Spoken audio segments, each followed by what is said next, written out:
It really comes down to only Israel. If you look at the newspapers every single day about what's going on in Europe among our so-called friends and colleagues and allies, you don't see people standing up, you see people rolling over. When you look at the so-called moderate Arab states, and I know sometimes people in our government, they look for the moderate Arab states the way a child would look for the unicorn. We'd like it to exist, but we know that it doesn't.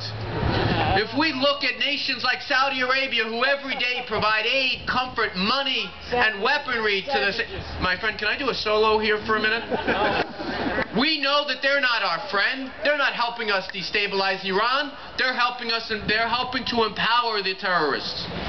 We know that when we hear complaints about where the Israelis are going to build some obscure housing development, we never hear a single complaint from our government about the idea that Hamas in the south, Hezbollah in the north, have pledged to do everything they possibly can to wipe Israel off the face of the map. So we're here to say, we know who our friends are. They may not always know it in Washington, they might not always know it at the editorial pages of the New York Times, but here in Queens we know who the United States ally is, and it's Israel. And we are here to say, God bless America, and I'm Yisrael Chai, but we're here to say something else.